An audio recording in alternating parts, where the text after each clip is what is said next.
All right. Well, Welcome to a new thing that we're doing. My name is obviously Tristan, I am Trevor.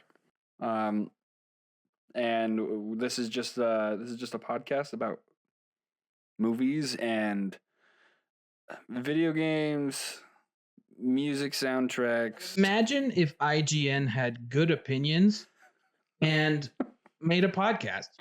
That's what we're that going would be for us. here. Yeah. Yeah.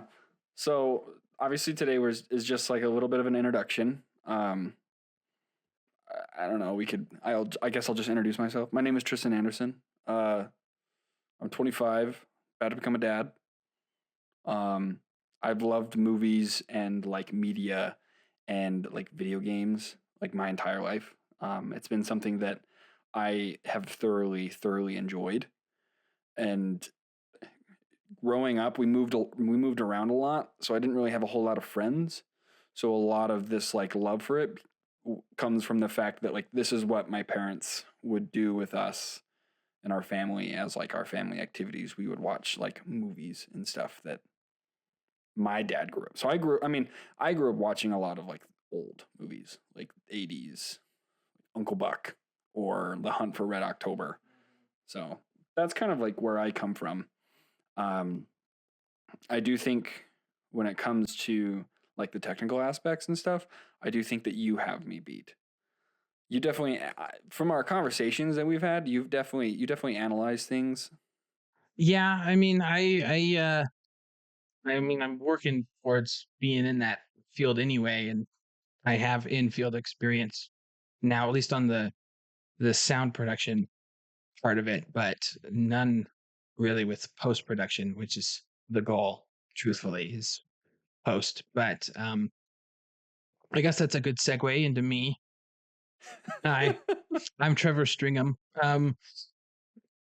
I also very much grew up watching a lot of older movies, but I was very influenced by my dad was a military brat. And so a lot of what he watched when I grew up was a lot of things that he would watch with his dad. So I also would watch Hunt for Red October, Pearl Harbor, The Mission, and just a lot of wartime films, but also like, you know, I grew up on Star Wars, Indiana Jones, the Harry Potter movies, just the like, and like my influence with video games came with my dad had an NES, and I grew up playing that a bunch. So like a lot of my like my the things that I like to play are very like rooted in that. I mean, The oldies. yeah, Yeah. NES hockey, Yeah. 1985. Yeah. No, I get that. I When it comes to like my video games, oh, dude, I've been playing video games my entire life. Um, my video games, the earliest that I can remember was playing on the GameCube. We had a GameCube. I'm sure that we actually no. My earliest I remember is the PlayStation 2, I think, or the original PlayStation. Gets foggy. I was like 3, but I remember that there was this game called Maximo.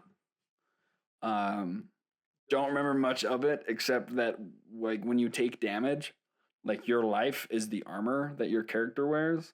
So like the more damage you take, the less like armor and clothes that he wears. And like when you're like right about to die, he's got no armor on, no shirt, nothing. He's just got like boxers that have hearts on them. And I remember once that I loved that so much as a little kid that I was Maximo for Halloween. And I like made my parents buy me adult brief boxers because they didn't make those for like 3-year-olds. He drew little hearts on them. So that's like my earliest, but my biggest core memories like that I can remember are like the GameCube, like, and mainly just like Zelda and like Mario. Yeah, I definitely grew up a Nintendo child. I mean, like I had a Wii growing up. Like I think we got it when I was 6, 5. When I was 5, we got a Wii. But like my sister had a DS, and I thought that was the coolest thing in the world. And so I got one, played the heck out of everything. I had so much. I inherited a lot of my sister's stuff, but I really liked some of the things that my sister got, like Cooking Mama. Fantastic. I would still play the heck out of Cooking Mama today if I knew where my DS was. But like I had a friend who had a GameCube, like an old neighbor. I do not talk to him anymore. But he had a GameCube, and I had another friend when he had a PS2, and we would play. It was the best game ever. I can't remember the name of it anymore. I think pretty much it was like a kaiju game. You would get to play as different giant monsters and go to different settings, whether it be like a metropolitan area or just like a wasteland where there's nothing but like an army base, and you just fight each other to the death over and over again, and it was so fun. Mm. I think I was like this giant four-armed, like made of fire monkey, like all the time. I don't know what Miss the fire monkey is, but I love him. Yeah, that's I love old games. Like there's definitely some like things about those that you don't really get a lot of now, I feel. Um but like I grew up like my earliest childhood games would probably be like we had the Ocarina of Time and Majora's Mask like downloaded to the GameCube. So we played a lot of that. I remember playing the Wind Waker, and I've only played the first mission, the fortress with the like where you hide in the barrel. Yeah, and I thought that was like the scariest thing ever as like a 5-year-old or 6-year-old kid. So I didn't mess with that game a lot, but I really loved like Double Dash, Mario Kart, or like my one of my favorite games of all time. I actually own it. I got it from a guy on my mission. Is Super Mario Strikers.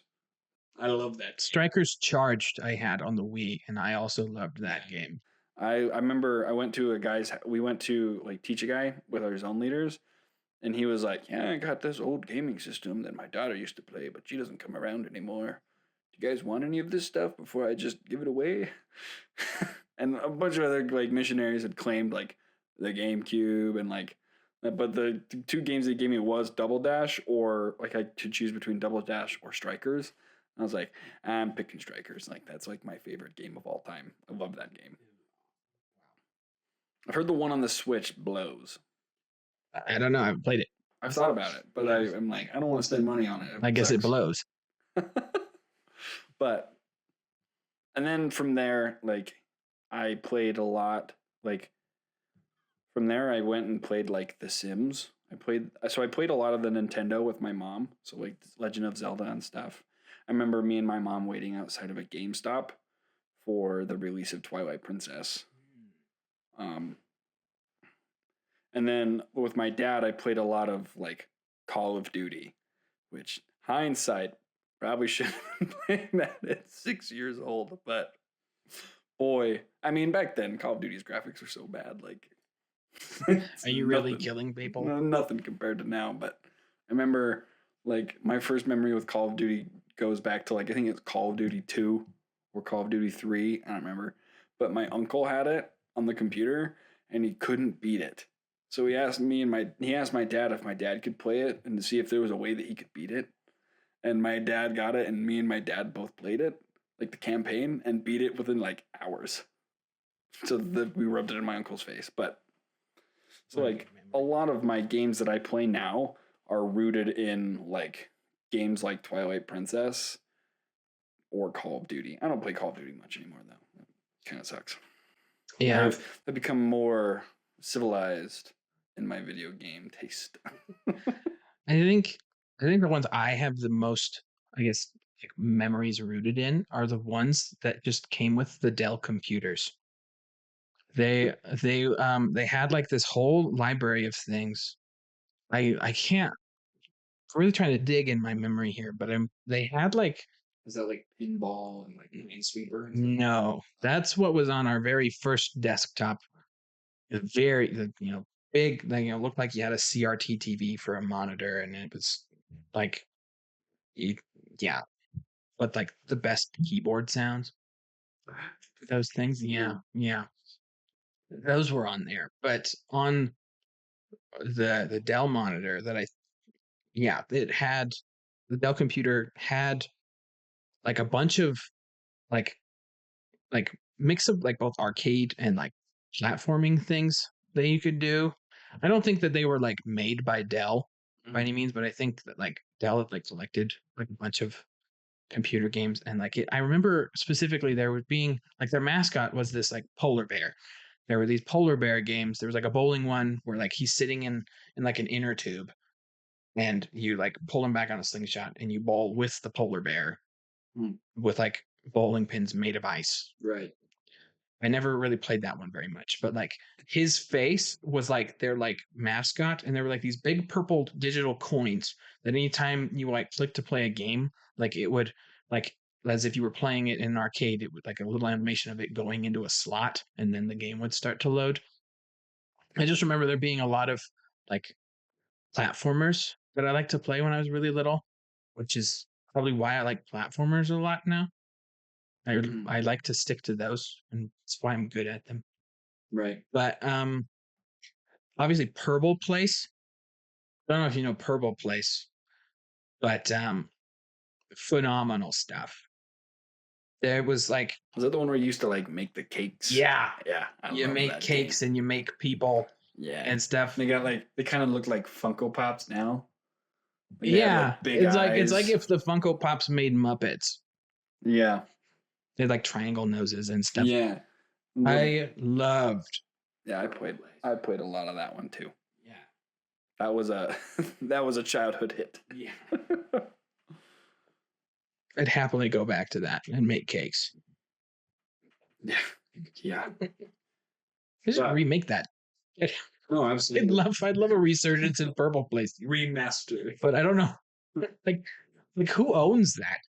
Who was that like Windows? Did Microsoft make Purple Place a long time ago? Let's look it up here. Yeah, that'd be good. That'd be something that'd be good to know. I'm gonna assume it's just Microsoft. I would assume so too. Let's see here.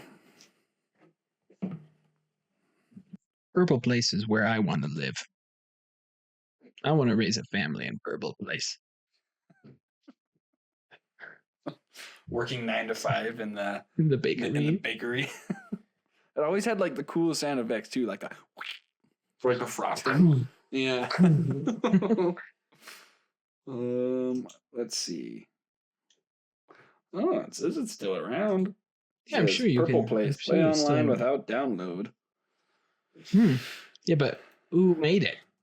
Who made?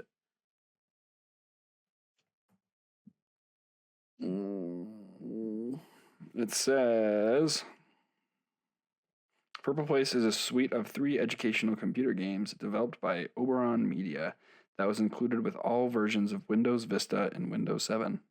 Is Oberon or Oberon? What did you say? Oberon. Oberon? Are they still around? I don't know. Let's look that up.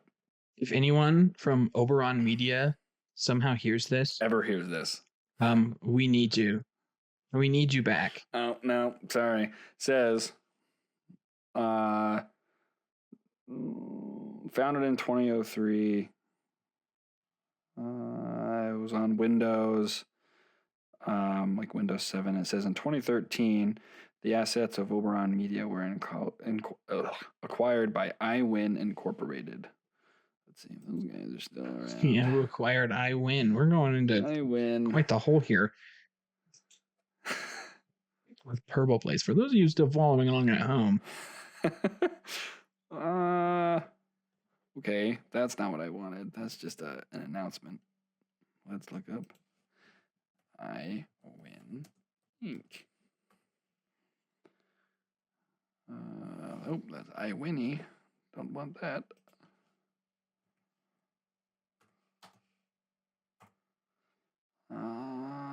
That's, I mean, yeah, looks like they're still around. They've got a website. So when was the last time that website was updated?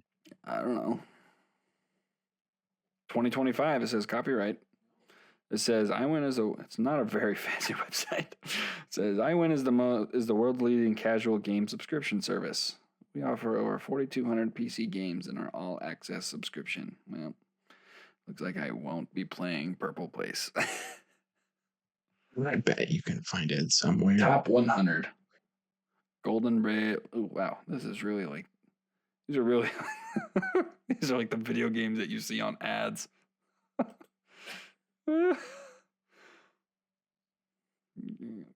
Interesting that Purple Place is not on the top 100. I feel like that would be really good.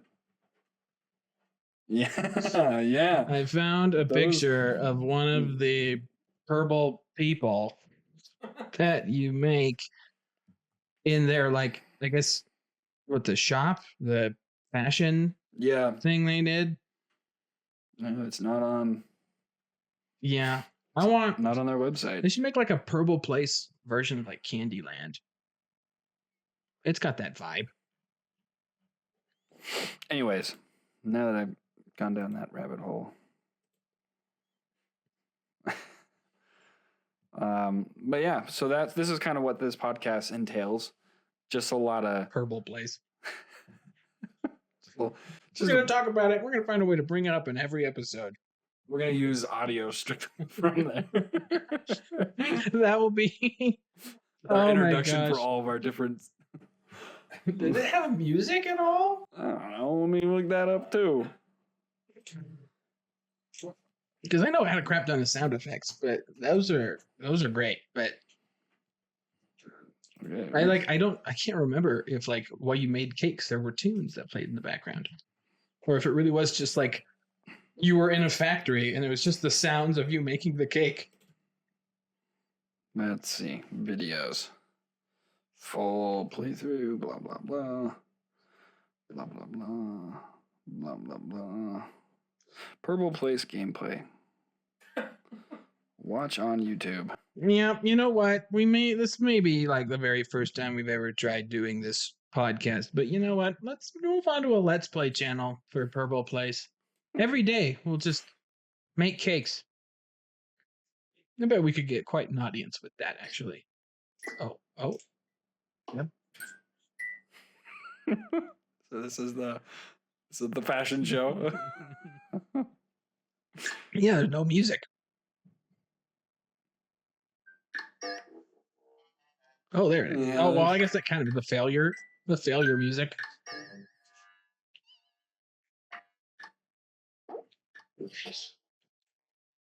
You're rewarded with music if you do poorly. It's like, sorry, it's not fashion. It's basically just guess who. Oh. And they open the curtains in the back, and then they're like, this is the body shape. Figure out what he looks like. All right, let's go to. Oh, here it is. Sorry, everybody. This is just memory lane for me and Trevor.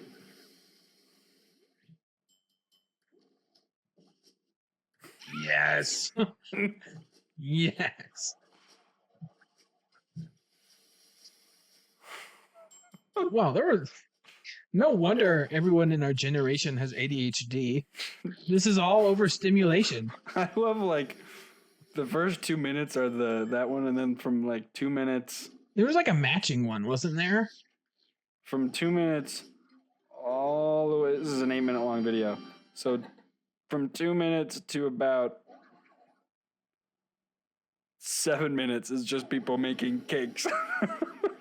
Shows you what the highlight of this was. Yeah, and then looks like there's a matching one.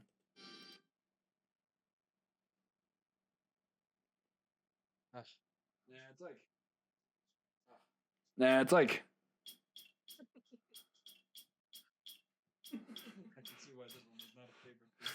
I can see why this one was not a favorite for you. Just a little too much attention to detail for me. It like is shaped like set up like Minesweeper. Yeah. And you're trying to match like things you can get gumdrops. Anyways. I guess continuing. Yeah, back to what we were. Yeah, I think after that, I can't remember if this was also a part of the Dell stuff, but there were a lot of PopCap games. I know PopCap's still around. but like Chuzzle Deluxe. Mm. It was like a matching game, except it was with these like fuzzball creatures, and you could make them burp if you clicked on them a bunch. It was like a color matching thing. And like if you took it, like, it was timed, and if it reached a certain point in, because, yeah, get yourself together, Trevor. If if you took too long, um, some of them would start to get locked, like they'd get chained, and then you couldn't move that whole row, because you moved them by rows rather than like individual, and you had to match them like groups of 3 or more. Mm-hmm. And if they got locked, you couldn't move them either horizontally or vertically, and you had to figure out a way to match them to unlock them. And then occasionally a giant Chuzzle would show up, and they like covered like 4 spaces, and when you made them burp, it would cover the whole screen, like it would shake everything. I And was then I was looking up. It says Space Cadet Pinball. Did you ever play that one? I don't think so. I didn't play a lot of pinball games It growing was up. like one that literally just like opened up in like a little window. I would show you, but my computer pool is not wired for that. But yeah, that one is pretty fun. I remember playing that one as a kid. And then there was Peggle. Yeah. Still to this day, do I play Peggle? Yeah, we were just talking about that. It's like $5 to buy like Peggle and Peggle Knights, which is essentially the Peggle sequel, but they just don't call it that.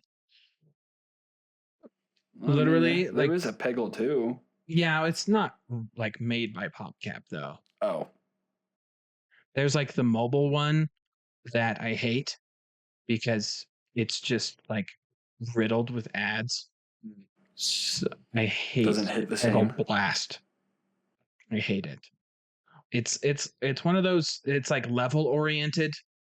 It kind of like Candy Crush kind of is, Oh, and so you have to like work your way up the map by beating the levels and beating the boss at the end of every world. And I guess, in a Mario fashion that way, just, you have to watch 5 ads between every level, and airplane mode can only do so much. Did you ever play games on Miniclip?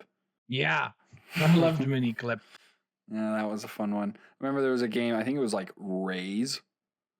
Something, it was a shooter game, but it was like a side scroller, and like where your mouse was where your guy's gun was. I remember playing that in school. We'd go to the computer lab and we would finish like our typing stuff. And then like all of the kids would just link up on that and play it. I would play, it was like this, like, Gravity Man. I can't remember what it was called. I know Gravity was in the name, but like you looked like this futuristic, this like, not necessarily soldier, but more like a racer. You looked like you were in like an F1 outfit, and like just it was just a runner game. You were just running, but when you hit the space bar, you'd flip gravity and you'd go onto the Oh ceiling. yeah. Yeah. Gravity Guy? Yeah, Gravity Guy. Wow. I could have mistakenly got that one correct. Yeah, I know that one. I played that one a lot. Did you ever play the one that was like the precursor to Angry Birds? Where it was like you would use a trebuchet and you would launch stuff at like a castle and it would kill like the king and queen and knights and stuff. I think so, Did you ever play that yeah. one? That I one was think like I did. that was like my stuff. I loved that game. And then when they came out with Angry Birds, I was like, oh, I can do so much more now. And then they came out with Angry Birds Star Wars, and I was like, Man, Angry Birds used to be the thing. I still have Angry Birds on my phone. Not the old ones. The new one. The newest one sucks. But like the old one. Yeah, the OG Angry Birds Rio. Yeah. That one was awesome. Yeah. I loved Angry Birds Star Wars. I loved Angry Birds Rio.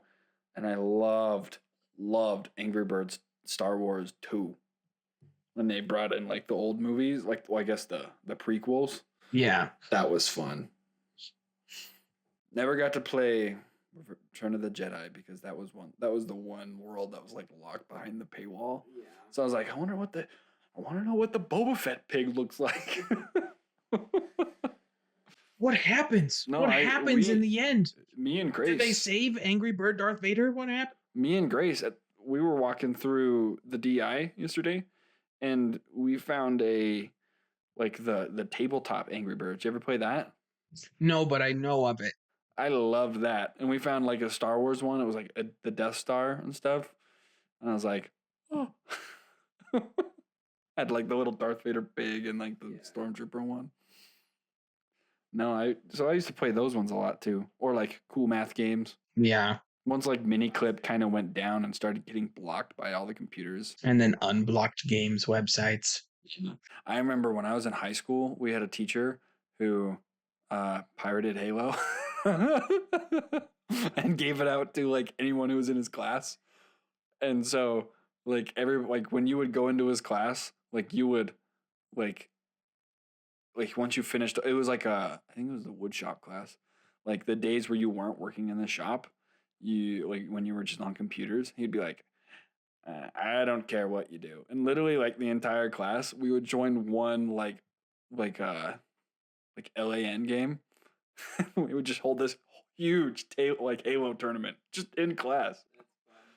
And then he pirated like World at War Zombies and stuff. So we did a lot of that stuff in high school too. I had a teacher in middle school who had a Raspberry Pi. He ripped a bunch of N64 games onto it.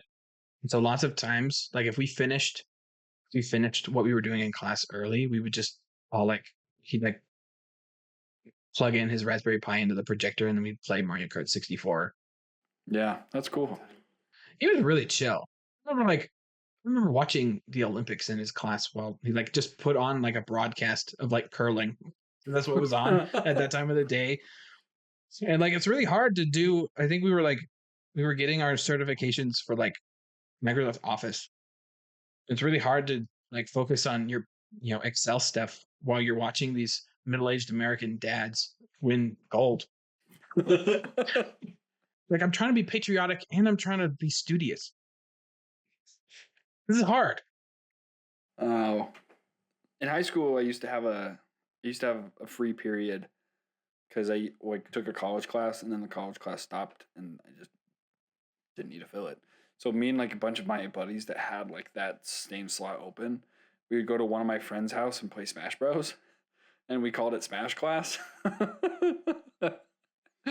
Hindsight, obviously. I think they call that something else these days. Hindsight's always obviously 2020 for the name, but we used to do that all the time. And like my friend and I, we used to have this class we called sex ed.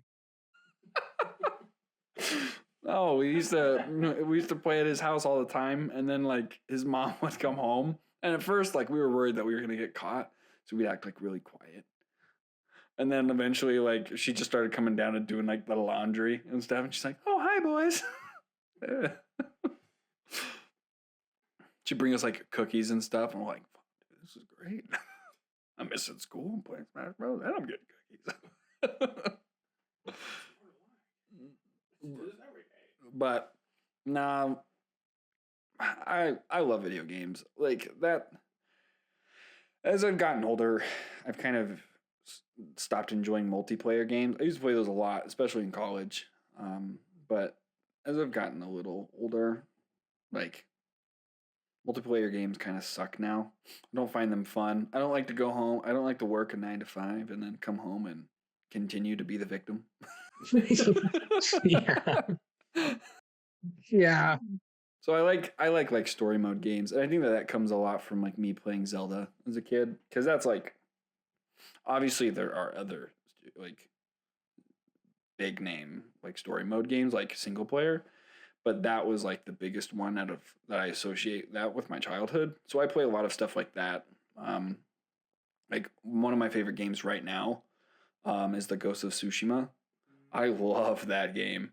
I have, in all of the games that I've owned on my PlayStation, I like they all like this new game plus thing is a thing that like every game does now. Yeah. For people who don't know video games, that's when you beat a game and since you spent money on it, you want to keep playing it. So they just have you do the game over again, but you do it like beefed up. Yeah, everything that you collected in your first regular playthrough, everything that you obtained, all of your levels, you just get to keep.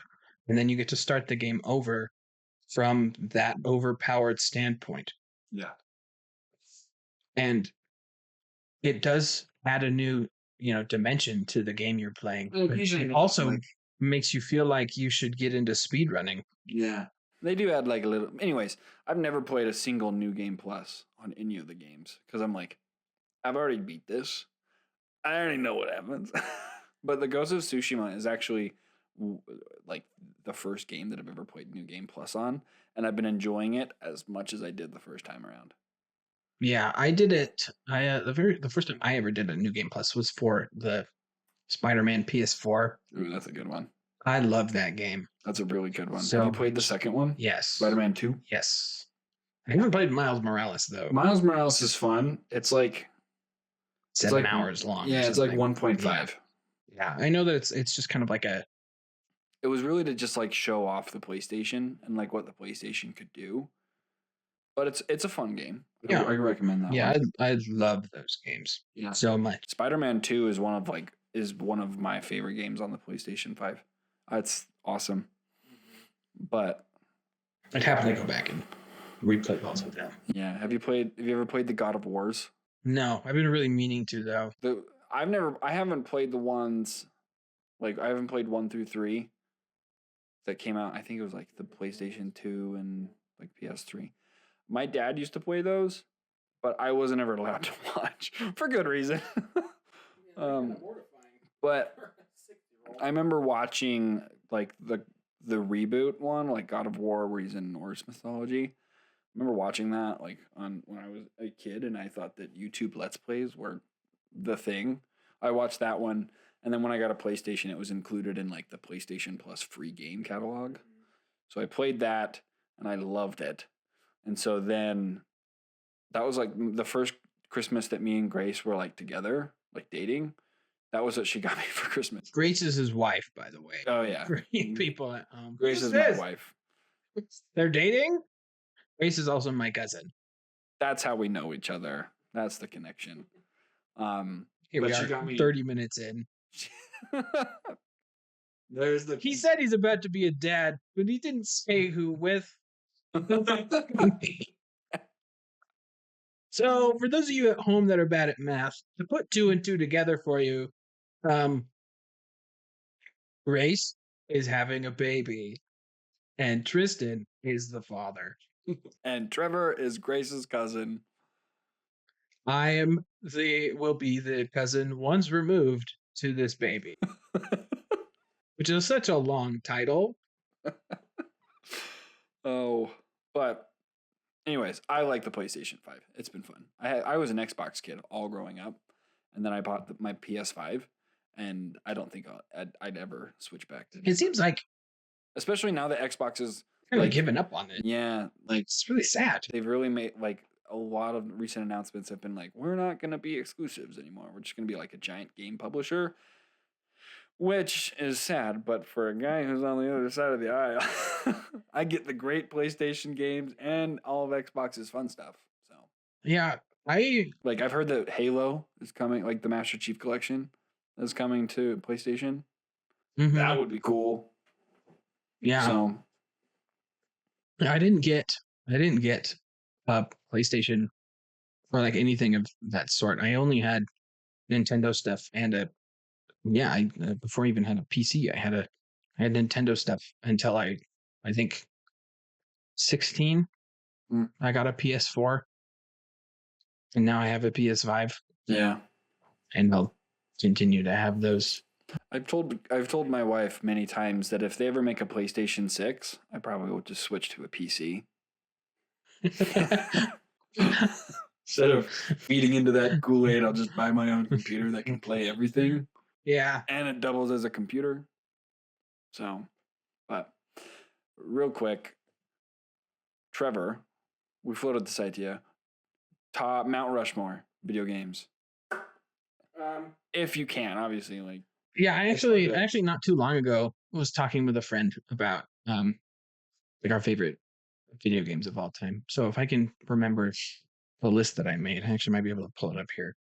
I don't know if it exactly would equate to a Mount Rushmore because like with a Mount Rushmore, I'd probably put like a series on there rather than an individual That's thing. But I guess then give me your like top um whatever it is. my But like titles, not like series. yeah. If you wanna do you wanna do this like I give one, you give one, or I give all four and then you give all four? Let's do you give one, I give one. Okay. My favorite game of all time is Super Mario Galaxy. Really? That's I The feel very like that's first one. a not to call you basic. I feel like that's a common one. A lot Yeah, of people like Galaxy. yeah. I think I have actually never played Super Mario. yeah. I like it. I mean, a lot of it is definitely rooted in nostalgia a little bit because like it was one of the only like I guess not really only, but one of the first like truly single player games that I played growing up. I know it. You can be an orange Luma in the second one and just orange cursor in the first one as a player too. But like it probably wasn't my favorite game of all time until I truly realized that I really like story driven games that like have like an emotional impact on the player. And like I replayed Super Mario Galaxy and it's like the only Mario game that has like a definitive like story to it. And like you're actually working towards more than just like Beating Bowser. yeah, like obviously that is what ends the game for you, but like a lot more goes on, I feel, than just like, hey, now that you're in this new world, here's new enemies. Yeah. And like Well, I introduced cool characters too, like Rosalina and her Lucas. her storybook, like as you play through the game, as you beat more and more levels, more chapters appear in the storybook. And like it doesn't explicitly say it, but it is about her, about how she ended up where she was. And it is like so sad. Like I think when I replay, like when Super Mario 3D All Stars came out on the Switch, like 4 years ago now, I think Yeah. it was like they only had it in the store for a month, but like they had Super Mario Galaxy on it, and so I bought it for that. And like when I replayed it for the first time, and I actually bothered reading the storybook rather than like when I was a kid, I was like, "What? Books, pictures? Oh!" Like I teared up. Like no joke. And I could go on and on about why that's my favorite game of all time. But Right. like it will definitely stand tall up there. Maybe one day something could surmount it. But then, 9-year-old Trevor would be heartbroken. Yeah. Can't do that to him. No, I get that. I would say my favorite game of all time. That this one's really hard for me. Um, but as I've like it's really hard for me because my number one and number two like are divided by like the thinnest of lines, right? But I would probably have to say that my favorite game of all time is Skyrim. I love that game. Like Never played it. that is one of And here I am talking on a podcast about video games and I I haven't played mean, Skyrim. Who am I? it obviously is good that it's been re-released like 18 times, but I love like my favorite genre of like fiction is like fantasy. Um, so like I love Lord of the Rings and like Harry Potter. Uh, so like Skyrim is like that perfect blend of both, like the high fantasy type stuff. And I've bought the game like 4 different times. I bought it originally on my Xbox 360. Um, and then that first copy, it was in my Xbox 360, and my sister got mad at my brother and tried to yank out. There were the Xbox 360 used to have a cord that you would plug in the USB, and then you would plug it into the front of the controller, and it was like a power cable. My sister got mad at my brother once, and the first thing that she reached for was that cord. So she yanked on the cord to whip him with it. The entire Xbox went with it. So I heard my CD just go big old gouge in the middle of the CD. So I bought the game again so I could play it. And then one of my cousins kicked a soccer ball in our house and hit my Xbox while I was playing that game. So I ruined the second CD. And then I bought one of those like little like CD buffer kits where it comes with like the little like creamy milk looking stuff and then like the little pad. So I did that and I buffered my game all the way down. My first one, because the second one was unsavable. The first one that had a huge gouge in it apparently was, according to stores, but it would have cost us too much. So I did it myself, fixed the game, played the game again, and then we got an Xbox One, bought the remaster that came out for the Xbox One, and then I got my PlayStation, and I was super sad that I didn't have Skyrim. And then they released the anniversary edition, and it was on sale for like $2. So I was like, don't mind if I do. So I've played that game a lot, but that is like my favorite game. Like that game I played a lot with my brother back before we were smart enough to make our own Xbox profiles. Like when we would share profiles. So my brother used to sit down and watch me play it, or I would watch my brother play it a lot. And like it's one of those games where like if my internet isn't working on my PlayStation, like I'll play Skyrim. And even though I've probably clocked in like well over 100 hours in it over my 4 different times of buying it, right? Like I like it, I always find new things to do in it, and like the exploration is awesome, and the mechanics, like it's really good. I love that game, so I like that one. That one was probably, I would say, is my favorite. Number one, George Washington on the Mount Rushmore. We're going left to right. My George Washington.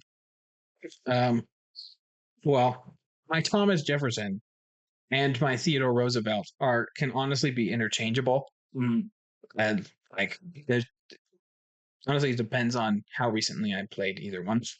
It determines where it is on the list. But using that logic, my number 2 is Star Wars Jedi Fallen Order. That's a good one. This was the game that really helped me to realize that I'm very much a story-driven single-player person when it comes to games. That's a phenomenal game. Yeah. Have you played Survivor?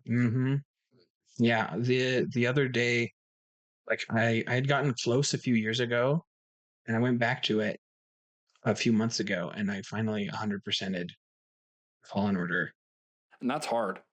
Fallen Order is a hard game. Yes. Because they don't, like Survivor has a lot of walkthroughs. Like after you beat the game, it has a lot of like walkthroughs and abilities that lead you back to stuff. Yeah. Fallen Order doesn't have that. There's like a few, like all of them just kind of lead back to like the very first planet that you arrive at after you leave the beginning. But there is the glitch that I would implement all the time. That if you push jump and then you push force slow right after it, and you keep doing that over and over again, you can gain infinite height and clip out of bounds and go anywhere. And so if it got to a point that like I really couldn't find like a chest or something, I like looked up where it was, and then I would just fly there. And sometimes I'd be like too fast that like it wouldn't load in. And like I would just like perpetually fall into the void, and I couldn't recover, and I had to like quit to the menu and come back. And then I'm like, okay, fine, I'll platform. I'll get there the intended way, game. Whatever. That one is a good one. I love that game. But yeah. That was the first game I played home from my mission. Was that one. I love that game. Yeah, shout out to Artor, spelled Artorr, for some of the greatest video essays I've ever watched in my entire life, including some that are about the Fallen Order games. Highly recommend anybody of you listening at home watch any of his things if you like more in-depth discussions about specific like popular media like Star Wars and Indiana Jones and Jurassic Park. My second game, Twilight Princess, Legend of Zelda: Twilight Princess. I just love that game. It's got a great sound score. It's got one of the greatest depictions of Link in the entire series, and also I think it's got like the coolest story. It's like the first one where Link and Zelda don't have like a Relationship at all. like a relationship. They don't They're just know kind each of other until the acquaintances. events of the game. Yeah. And I love that Link, like, because in all the Zeldas, like, there's like an unspoken romance between Link and Zelda. Sometimes it's more spoken, but it's never like explicitly like, Yeah, like they never I actually, love you, Link. yeah, they never Mwah. show any more Mwah. affection than like friends. But, in Zelda and Twilight Princess, that's like the first one where that isn't the case. At least that I can remember. I mean, he has a thing with Ilya, Yeah, but not Zelda. right. Which I like. Finally, someone new. But I love that game. Like, that's got some of the best dungeons. Like, if you were to look at anybody's like Zelda dungeons, like literally on YouTube, look up any like top 100 or top 50 or top 10. Are there like 100 Zelda dungeons to choose from? I think it's more of, yeah, I don't know. But The very bottom of my list, the Water Temple in Ocarina of Time. Like, if you look up any like top dungeons, like videos or anything, or like gamer rant stuff like that, like Twilight Princess always ends up there as like the best. Like, I think City in the Sky is usually the one that ends up in like the top of everybody's or the dungeon rankings. The mansion, the ice mansion, Snow Peak, mansion. Yeah, that one is my favorite dungeon of all time. Yeah, I replayed that not too long ago. It's only like my second time playing the game, but I also really love it. And like the sound score, it's like Nintendo's first time going away from like the synthesizers to an actual. I mean, when you're in the Twilight, it's pretty synth. Yeah, but you know what I'm saying. Yeah. Like the first time that they actually used a live orchestra when you're in like for a game. Well, yeah, and there's a lot of like music. Like originally, like Ocarina of Time obviously comes to mind. Like they probably have like a total of like 10 tracks for the entire game, and they just cycle through them all. But like the Twilight Princess has like so many, and its actual like game soundtrack. Anyway, I could go on and on, man. I love that game, and it's the first and only Zelda that's ever received not E for everyone. It's rated teen because it is like dark. It's pretty dark. I mean, you watch Ganon get, quote unquote executed. Yeah, and then you watch, when there's kidnapping, necks break. Yeah, like possession. It's like if Tim Burton made a Zelda game. That's how I described it. I guess, yeah, those like the Twi'let, the like monsters with dreadlocks. Yeah. That the people get turned into when they're in. Yeah. The Twilight. Well, and you turn into like Wolf Link. I love that. I actually think that's one of my favorite things. I think I actually have a persona. Like I love I love Twilight Princess. I realized I wanted to be a wolf. I love that. I thought it was when it's new, right? Because like you spend half the game you spend the first half of the game as a wolf, right? Yeah. And you don't have a whole lot of attacks. You don't have like good movement system, right? And then like the second half of the game, you're like human Link, and then you can all of a sudden do like all these cool things. But I just love it. I thought it was cool, and I love that you can headshot the one little toddler with the slingshot. The baby with tiny eyebrows. Everyone else dodges out of the way. Runs the shop later in the game. But Anyways, I always imagine that toddler with like a really grisly voice. yeah. Hey, what can I get for you? You want bombs? Rope? Yeah. And then my third favorite game, Mario Sunshine, which is another one that was in that Super Mario All Stars. Haven't beaten it. It's a hard game. Yeah. Like I I I used to play that on the GameCube. That was one of the ones that like between Ocarina of Time that I'd play with my mom. The other one was Super Mario Sunshine, and that was like family game time. Like my mom, my dad, and me, and obviously like my baby brother at the time. But we would like all sit down around the TV and we would play that game all together. Um, and I remember it being like fairly easy. And then I got it on Super Mario All Stars. I was like, bro, this game sucks. There's no like boundaries that keep you walking off of cliffs, so you'll be like running around and it's so freaking sensitive that Mario will just run off the rails, and you're like, cool. That didn't take me 45 minutes to get up there. Guess I'll do. And the camera angles are terrible. Yeah.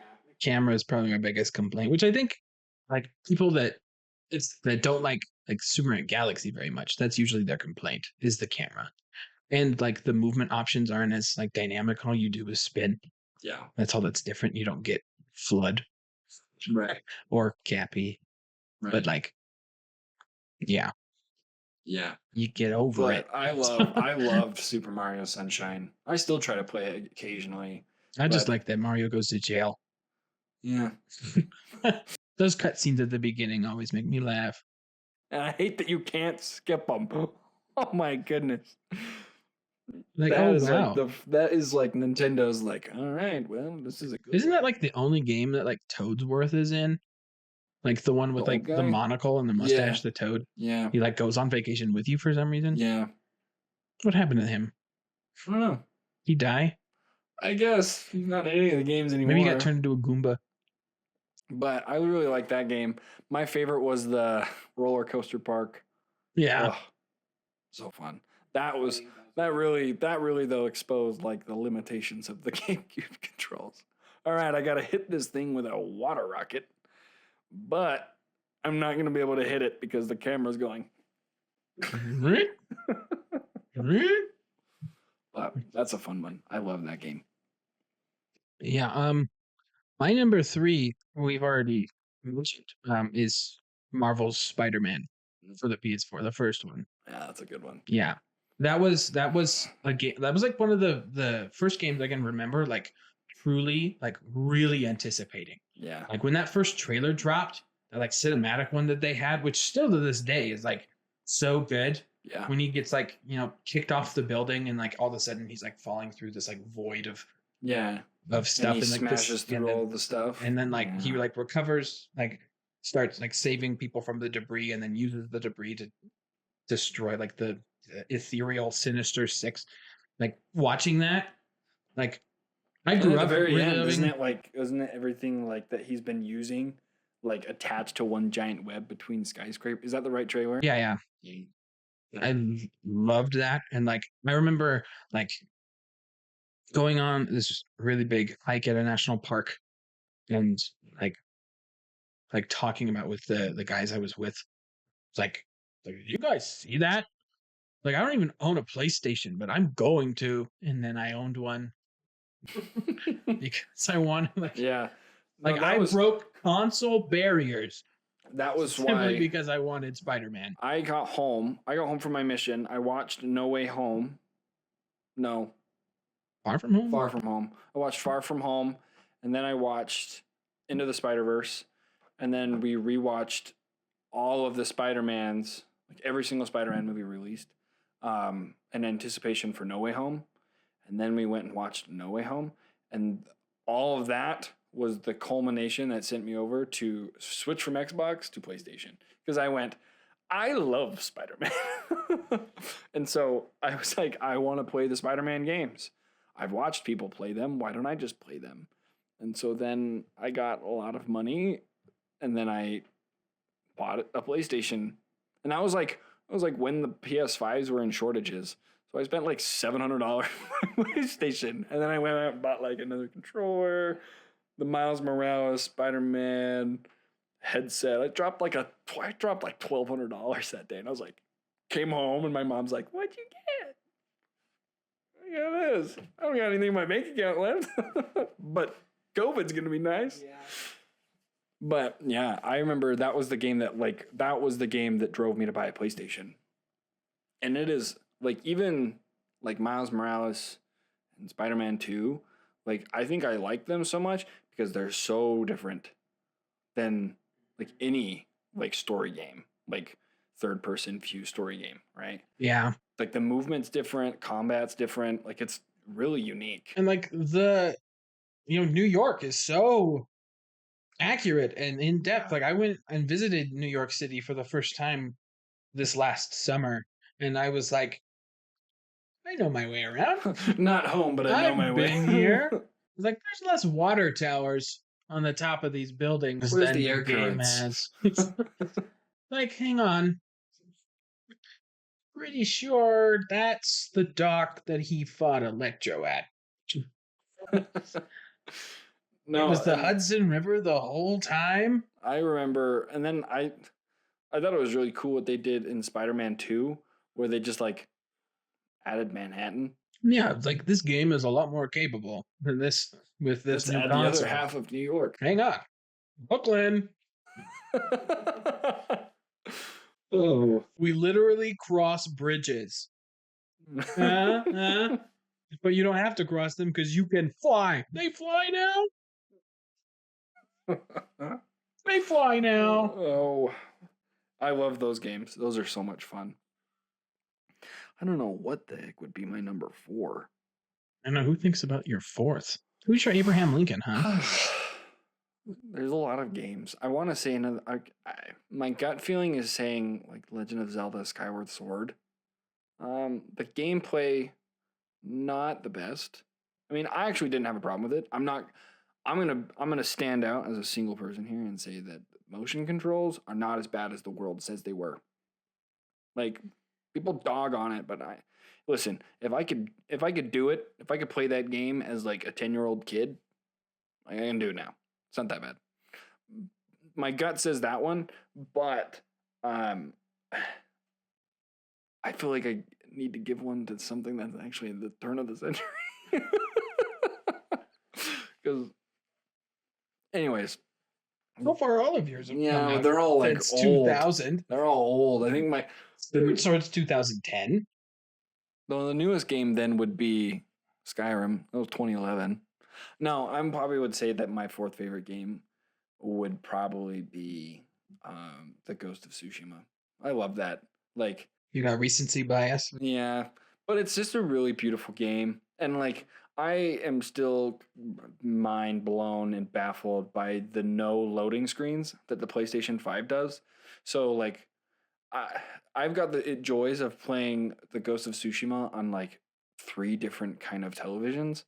So like my parents' television at home has like the 2140 on it.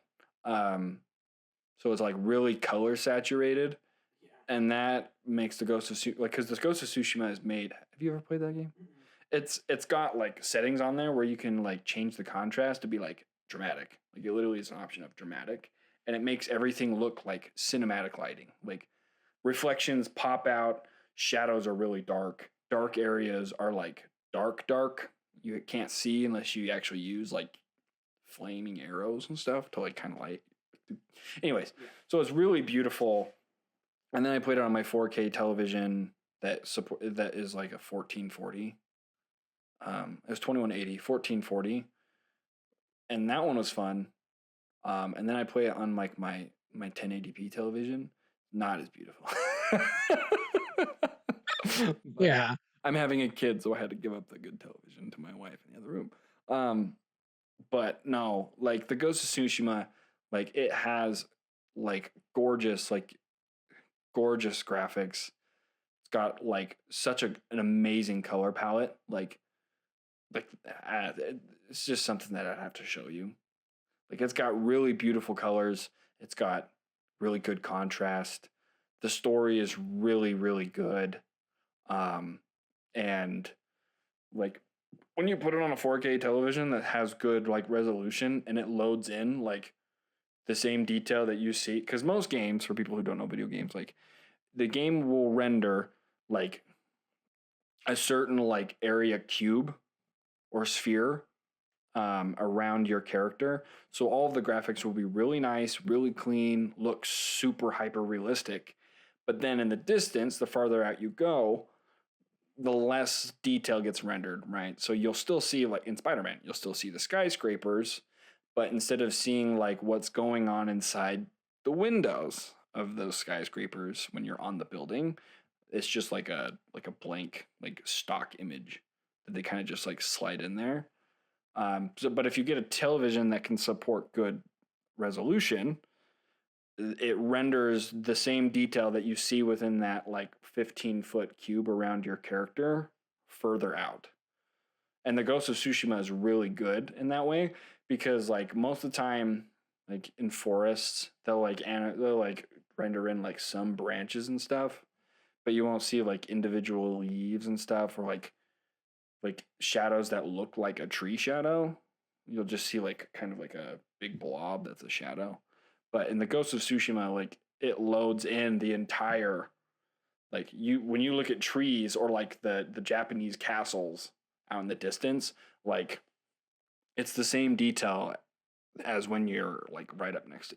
Anyways, I love it. Like it's got a really beautiful colors, beautiful like rendering and like in the world, but also like the storyline's really fun and the music is beautiful. And like the ghost is it's really cool like when you get to certain locations it like triggers the game to play like a dramatic score for that certain location. So like if you climb to a top of a building in an area that overlooks like all of these trees that are turning yellow for the fall, it plays like the Golden Temple theme. But it only happens when you're at the very top in that one location. You won't ever hear this. It's awesome. Sorry, it's a little geeky, but That's like the point of this. like it's really beautiful. It's one of my favorite games, and it's like the mix between like the score and the storyline are a lot of just really good stuff. Um, Peggle. that's number 5. Number 5 is Peggle. Number 4 is probably Breath of the Wild. Mm. Like I grew up a Nintendo kid, but I never had the Zelda games, and I couldn't tell you why. But like when I first got a DS, my uncle had gotten me Spirit Tracks for that. Banger. Yeah, I love that game. That's a good game. I love that game. The flute. Yeah. But obviously the DS games, they had their faults, especially with like big limitations. Movement. Yeah. Like I still am not a fan of dragging your cursor to make and having the double tap to dodge. Ugh. Yeah. Like I would just be constantly like spinning my stylus around Link so he would just spin attack constantly when he was attacking enemies because it was just way easier than trying to do like the swipe forward so he would poke or like slight swipe so he would just slash. I was just like it's a lot more consistent, just a spin around and around and around. But then when I got a Switch, I got Breath of the Wild because it like looked good and like I had been like I guess a closeted fan of Zelda games because I had really only played the one and it was the DS one up to that point. And I was like, oh, people are like really excited about this one because it's like open world and stuff. And they're not normally. And so I played it and I loved it. I loved that game. And I mean, I've also come to learn, especially if you think about how, what 2 and 3 are, I also like games that take on like darker tones and like this is literally post-apocalyptic. Yeah. Like how society like survived And the all the apocalypse. heroes, like it shows where all the heroes die. Yeah, and like the little details, like the Vomito, I think, the bird, Mm. divine beast, like um all of them, but I think it's most prominent in Vomito in their themes. You can hear SOS in Morse code being played in, Really? yeah, in like little beeps. You can hear it being played because it's like you hear the champions like trying to send out distress signals Mm-hmm. when, and it's like, wow, That's cool. I did not know that. yeah, it's dark. Yeah. I really liked Breath of the Wild. I mean, I grew up. Okay, let me Yeah, Breath. you're the darkest one is on your Mount Rushmore. Yeah, the Breath. So, Breath of the Wild. This is my controversial take on it. Some people agree with it. Some people don't. Breath of the Wild is an amazing game. Love it. It's really good. Very well done. The only thing I actually hate the most about it is the stamina wheel and the weapon durability, but that's just because they suck. Yeah, I didn't like the stamina. They introduced the stamina wheel in Skyward Sword, and I hated it there too. But in Zelda games previous, you didn't ever have the ability to sprint, so it was why you usually see people doing the roll. yeah, the So side hop. it's nice also to have a. Anyways, won't talk about that. I grew up playing like traditional Zelda, right? And it's the same format. Um, and that is you fight 3 dungeons. Like you have dungeons that you go to. Obviously, like the open world makes it a little different because in open world you can go wherever you want. Yeah, Most Zeldas you choose which order like you do everything. most Zeldas kind of they're like the newer ones are like semi open world. Like they get more open world the more you explore, but it's not open world right from the beginning. But anyways, you go through dungeons, you fight the dungeons, you get special weapons to help you defeat the boss. It's like a very like step by step process, and so I didn't like I I don't. I love Breath of the Wild as its own game, um, but I don't like Breath of the Wild as a Zelda game. Only because I feel like they don't have dungeons. Like you have the 4 divine beasts, and those are fun. Um, the bosses aren't really unique because they're just Ganons. Um, it's the same kind of technique to kill all of them. You aim for their eyeballs, right? Isn't that every Zelda boss you've Well, ever fought? yes, They're literally all designed with a giant eyeball, and a yes, lot of them and that have one I will. eyes on their hands. That is what I'll give there, but like in old and like traditional and like old Zelda games, like the dungeon you've played them now. Like Yeah, yeah, the dungeons I have understand. unique bosses and unique themes, and they're not just like Ganon, water Ganon, fire Ganon, electric Ganon, big Ganon, right? Um, so that was something I didn't enjoy the most about that. Which is why it brings me. I know that Peggle is your 5. Well, he isn't I actually. know. My I will. That's why I like Tears of the Kingdom. I know that I've already given my 4, but I feel like I have to tie it up with Tears because Tears of the Kingdom is a great game, and it takes the stuff from like Breath of the Wild. That Breath of the Wild was like revolutionary and did really really well, and then I feel like Nintendo was like people want classic dungeons and unique like bosses back, but they loved Breath of the Wild in every other aspect. So they like the dungeons are really cool in Tears of the Kingdom, and there's really cool bosses. And I feel like it's really cool too because they may not be saying SOS, but almost every single score from like Tears of the Kingdom is like a remix of a previous game, which I really love. And so that like what I fell in love with Breath of the Wild when Tears of the Kingdom came out, like I have like 400 hours in that game because like I collected things and I like did all the shrines and all that. But like it took the stuff that I really enjoyed from the first game, and then they were like, okay, and here's a little bit back of like classic Zelda. And I was like, yeah, I like this. Do more of whatever this is. Yeah, But Breath of the Wild was back to the original. Breath of the Wild was way fun, and I didn't own a Nintendo when it came out because it came out on the Wii U and the Switch. Mm-hmm. I didn't own any of those. I had a Wii, right? So I didn't get to play it, and I never tried playing it at my friend's house because I just It's a didn't. single. Right. So when I got home, like my brother bought it while I was on my mission, and he beat the game. And so when I got home, my sister got a Switch, and like we bought the game. I bought the game, and I played it on my sister's Switch when I'd come home from college. But then I beat that game, and it's really good. It is really good. It's definitely darker than the second one. The second one is pretty weird, like in its storyline. Yeah.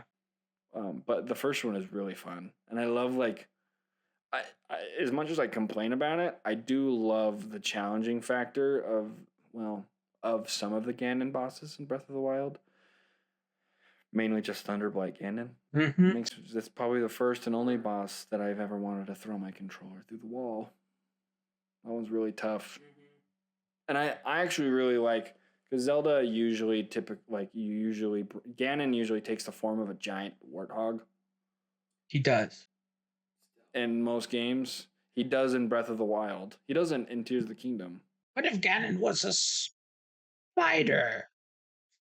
Oh, he's not fully developed yet. The caterpillar got interrupted in his transformation to a butterfly. But no, it's pretty good. I like that one. Yeah, I think the reason it like affected me so much is because I didn't grow up on classic Zelda. Like I've had other friends that have had this same kind of complaint. Like they like the worst take that I was given from a friend of mine was they hated it because the music sucked. Because like that's a it's stupid take. yeah, it's like because it's like so open. Like you're hearing the field day theme half the time you're playing. I was like, it's because you're in a field during the day. I do wish that there was less piano. That's my only. The music's great, but it's like just a piano. That's a new one. And I love the piano, but it's not even like the. It's like literally just like the last third of the piano. That's the high notes that don't really ring out. Let's play everything in there. Yeah, I haven't heard that before. But that's not me saying like the music's bad. Yeah. I love the music. I just like Tears of the Kingdom brings back the orchestral stuff, like full orchestra or symphony. Throw out the saxophone. Yeah, the saxophone guy. We love the saxophone. But no, I can respect that. It's a good game. Mm-hmm. It's a very good game. And looking back on it now, I definitely I was way too cruel to it. Like when I first played it, I was like, this game sucks. I'm gonna keep playing, but I hate this. But like after playing Tears of the Kingdom, I really have come to respect what they did with. I mean, I think personally that Tears of the Kingdom is far better than Breath of the Wild, just because they have a lot more exploration in it. But we can get into it at a different time. But I just to give my 2 cents on Tears of the Kingdom. I really liked it. I loved it a lot. I just think that they just like really underutilize Sky Islands. mm-hmm. Like the only dungeon that takes place in the sky doesn't really. It doesn't feel like it. You're on a boat. Yeah. In the sky. I feel like if they had taken something that was kind of similar to like the Temple of Time design they had from the Great Sky Island and made like a dungeon kind of thing, I would have been a huge fan. Well, yeah, because they did that with the depths. Yeah, we should do this too. We should do it. And then even then, like other than like the things you have to do while you're in the depths with like the Spirit Temple and the Fire Temple and like fighting Koga if you choose to, there's nothing there. Yeah, well, and it's dark. Yeah, and scary. The depths, I don't know. I have a love-hate relationship with them. We should really just analyze video games. No, I want to talk about movies. But And that's for another episode. That's actually for the Yeah. next one. This is, anyways, I guess to wrap this up, this is just a new podcasting adventure that me and Trevor want to do. We're figuring this out step by step, episode by episode. Yeah, and we're gonna go. Yeah, I mean, you'll see what our format is. I'm not gonna give you everything. Look now, forward with great anticipation. but we're excited to do this. We both talk about this stuff all the time with our families, and they all kind of look at us like we're weird. Why So do you even think about that? So it's nice to have an outlet, but also it's nice to have someone that like also respects what I'm. Not that nobody else does, but you know what I'm saying. No one else does. Yeah. You're lucky I'm even close. But so, anyways, we're really excited for this, and we hope that anyone who's listening to this, people are gonna listen to this. Granny, this is for you. She has no idea what we'd be talking about in the slightest, nor did we do a very good job of explaining what any of it really meant. But that's because my grandma is not our targeted audience. No. For now. But Granny, if you're listening to this 2 years in the future, because you are our target audience. 100% Breath of the Wild, you know what we're talking about. Yeah. But that's a wrap on today's 0.5 episode. Yeah. Our technical discussion. Do we even announce what our name was? I believe we did at the very beginning, but we've been Frame Rate. Signing off. We'll catch you all the exact same time as you listen to this, because it's your choice. You have free will. We're recording another one tomorrow anyway. So Yep. catch y'all on the flip-flop. Deuces.